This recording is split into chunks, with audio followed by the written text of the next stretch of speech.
کل رات ایک ایسا واقعہ ہوا جس نے زندگی کی کئی پہلوؤں کو چھو لیا۔ قریب شام کے 7 بجے ہوں گے، موبائل کی گھنٹی بجی، اٹھایا تو ادھر سے رونے کی آواز آئی۔ میں نے چھپ کر آیا اور پوچھا کہ بھابھی جی آخر ہوا کیا؟ ادھر سے آواز آئی، آپ کہاں ہیں اور کتنی دیر میں آ سکتے ہیں؟ میں نے کہا آپ پریشانی بتائیں اور بھائی صاحب کہاں ہیں، آخر ہوا کیا ہے؟ لیکن ادھر سے صرف ایک ہی رٹ کہ آپ فوراً آ جائیں۔ میں اسے مطمئن کرتے ہوئے بولا کہ 1 گھنٹہ لگے گا پہنچنے میں۔ جیسے تیسے گھبراہٹ میں پہنچا، دیکھا کہ بھائی صاحب جو ہمارے جج دوست ہیں سامنے بیٹھے ہوئے ہیں۔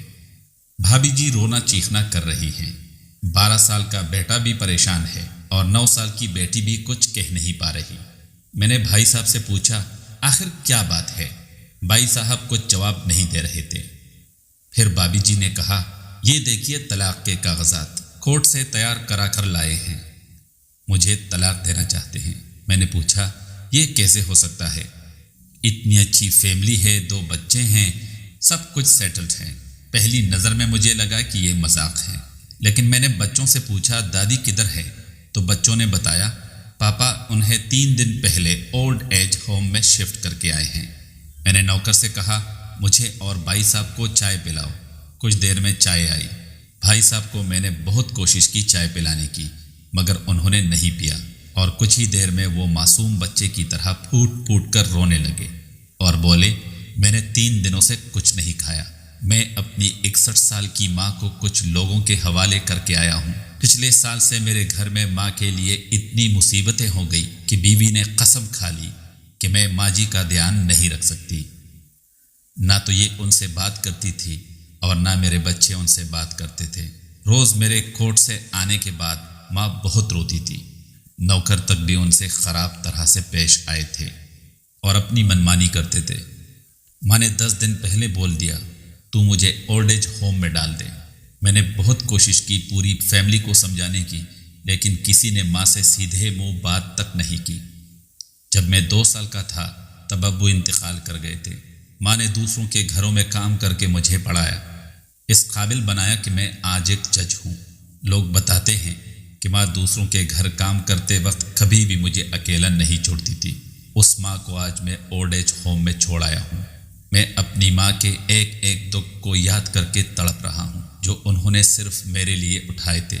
مجھے آج بھی یاد ہے جب میں میٹرک کا امتحان دینے والا تھا، ماں میرے ساتھ رات بھر بیٹھی رہتی تھی۔ ایک بار جب میں اسکول سے گھر آیا تو ماں کو بہت زبردست بخار میں مبتلا پایا، پورا جسم گرم اور تپ رہا تھا۔ میں نے ماں سے کہا تجھے تیز بخار ہے؟ تب ماں ہنستے ہوئے بولی ابھی کانا بنا کر آئی ہوں اس لیے گرم ہے۔ لوگوں سے ادھار مانگ کر مجھے یونیورسٹی سے LLB تک پڑھایا، مجھے ٹیوشن تک نہیں پڑھانے دیتی تھی، کہیں میرا وقت برباد نہ ہو جائے۔ کہتے کہتے رونے لگے اور کہنے لگے جب ایسی ماں کے ہم نہیں ہو سکے تو اپنے بیوی اور بچوں کے کیا ہوں گے؟ ہم جن کے جسم کے ٹکڑے ہیں آج ہم ان کو ایسے لوگوں کے حوالے کرائے ہیں جو ان کی عادت، ان کی بیماری، ان کے بارے میں کچھ بھی نہیں جانتے۔ جب میں ایسی ماں کے لیے کچھ بھی نہیں کر سکتا تو میں کسی اور کے لیے بھلا کیا کر سکتا ہوں؟ آزادی اگر اتنی پیاری ہے اور ماں اتنی بوجھ ہے تو میں پوری آزادی دینا چاہتا ہوں۔ جب میں بغیر باپ کے پل گیا تو یہ بچے بھی پل جائیں گے، اسی لیے میں طلاق دینا چاہتا ہوں۔ ساری پراپرٹی ان لوگوں کے حوالے کر کے اس اولڈ ایج ہوم میں رہوں گا، وہاں کم سے کم ماں کے ساتھ تو رہ سکتا ہوں۔ اور اگر اتنا سب کچھ کرنے کے باوجود ماں اولڈ ایج ہوم میں رہنے کے لیے مجبور ہے تو ایک دن مجھے بھی آخر جانا ہی پڑے گا۔ ماں کے ساتھ رہتے رہتے عادت بھی ہو جائے گی، ماں کی طرح تکلیف تو نہیں ہوگی۔ جتنا بولتے تھے اس سے بھی زیادہ رو رہے تھے۔ اسی درمیان رات کے 12:30 گئے۔ میں نے بھابھی جی کے چہرے کو دیکھا، ان کے چہرے پچھتاوے کے جذبات سے بھرے ہوئے تھے۔ میں نے ڈرائیور سے کہا ابھی ہم لوگ اولڈ ایج ہوم جائیں گے۔ بھابھی جی، بچے اور ہم سارے لوگ اولڈ ایج ہوم پہنچے۔ بہت زیادہ گزارش کرنے پر گیٹ کھلا۔ بھائی صاحب نے گیٹ کیپر کے پیر پکڑ لیے، بولے میری ماں ہے، میں اسے لینے آیا ہوں۔ چوکیدار نے پوچھا کیا کرتے ہو صاحب؟ بھائی صاحب نے کہا جی میں جج ہوں۔ اس چوکیدار نے کہا جہاں سارے ثبوت سامنے ہیں تب تو آپ اپنی ماں کے ساتھ انصاف نہیں کر پائے، اوروں کے ساتھ کیا انصاف کرتے ہوں گے صاحب۔ اتنا کہہ کر ہم لوگوں کو وہی روک کر وہ اندر چلا گیا۔ اندر سے ایک عورت آئی جو وارڈن تھی۔ اس نے بڑے زہریلے لفظ میں کہا، 2 بجے رات کو آپ لوگ لے جا کے کہیں اسے مار دے تو میں اللہ کو کیا جواب دوں گی؟ میں نے وارڈن سے کہا، بہن آپ یقین کیجئے یہ لوگ بہت پچھتاوے میں جی رہے ہیں۔ آخر میں کسی طرح ان کے کمرے میں لے گئی۔ کمرے کا جو نظارہ تھا اسے لفظوں میں بیان کرنا مشکل ہے۔ صرف ایک فوٹو جس میں پوری فیملی ہے، وہ بھی ماں کے بغل میں جیسے بچے کو سلا رکھا ہے۔ مجھے دیکھا تو اسے لگا کہیں بات نہ کھل جائے، لیکن جب میں نے کہا کہ ہم لوگ آپ کو لینے آئے ہیں تو پوری فیملی ایک دوسرے سے لپٹ کر رونے لگی۔ آس پاس کے کمروں میں اور بھی بزرگ تھے، سب لوگ جاگ کر باہر تک ہی آ گئے۔ ان کی بھی آنکھیں نم تھی۔ کچھ وقت کے بعد چلنے کی تیاری ہوئی۔ پورے آشرم کے لوگ باہر تک آئے۔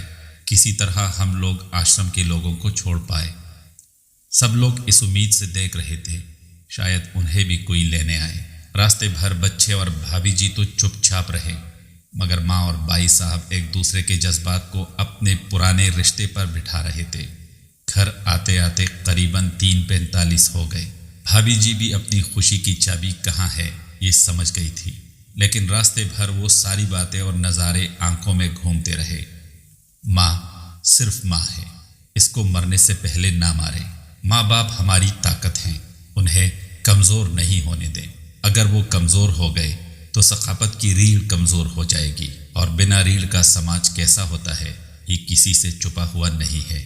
اگر آپ کے آس پاس یا رشتہ داروں میں اس طرح کی کوئی مسئلہ ہو، اگر آپ کے آس پاس یا رشتہ داروں میں اس طرح کا کوئی مسئلہ ہو تو انہیں یہ ضرور پڑھوائیں اور اچھی طرح سمجھائیں۔ کچھ بھی کرے لیکن ہمیں جنم دینے والی ماں کو بے گھر بے سہارا نہیں ہونے دیں۔ اگر ماں کی آنکھ سے آنسو گر گئے، یقین مانے سب ہوگا تمہارے پاس، لیکن سکون نہیں ہوگا۔ سکون صرف ماں کے آنچل میں ہوتا ہے۔ اس آنچل کو بکھرنے مت دے۔ شکریہ۔